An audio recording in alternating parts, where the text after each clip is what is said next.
మన మర్రి golden diamonds లో మీరు కొనే ఆభరణాలపై నో జీఎస్టీ, కేవలం 1% నుండి 11% వరకు మాత్రమే గల VA, ఆపై జీరో మేకింగ్ ఛార్జెస్ ఇంకా నో జీఎస్టీ. మర్రి గోల్డెన్ డైమండ్స్. ఆరుగాలం చెమటోడ్చి పండించిన పంట అమ్ముకునేందుకు రైతులకి కష్టాలు తప్పట్లేదు. రోజుల తరబడి కొనుగోలు కేంద్రాల వద్ద పడిగాపులు కాస్తున్నా కొనుగోలు సాగక తీవ్ర ఇబ్బంది పడుతున్నారు.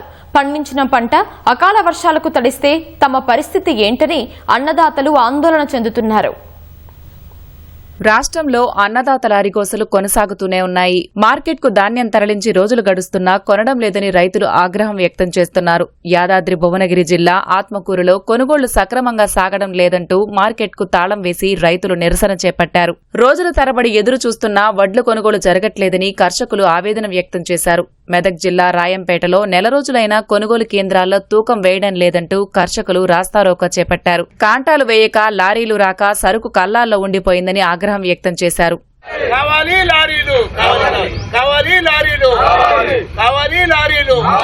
మొక్కజొన్న రైతులది అదే పరిస్థితి. కొనుగోళ్లలో జాప్యంతో మార్కెట్ కేంద్రాల వద్ద వందల సంఖ్యలో ట్రాక్టర్లు బారులు తీరుతున్నాయి. మహబూబాబాద్ జిల్లా తొర్రూరు ప్రాథమిక వ్యవసాయ సహకార కేంద్రం వద్ద మొక్కజొన్న లోడుతో ట్రాక్టర్లు వరుస కట్టాయి. ఆరుగాలం కష్టపడి పండించిన పంటని అమ్మకానికి తెచ్చిన రైతులు రోడ్లపై పడిగాపులు కాస్తున్నారు. మెదక్ జిల్లా శివంపేట మండలం చెన్నాపూర్ చిన్నగొట్టి ముక్కల కొనుగోలు కేంద్రాల్ని సందర్శించిన నర్సాపూర్ ఎమ్మెల్యే సునీతారెడ్డి అధికారుల తీరుపై ఆగ్రహం వ్యక్తం చేశారు. తరుగు తేమ పేరుతో రైతుల కష్టాన్ని నిండా దోచేస్తున్నారని ఆగ్రహం వ్యక్తం చేశారు.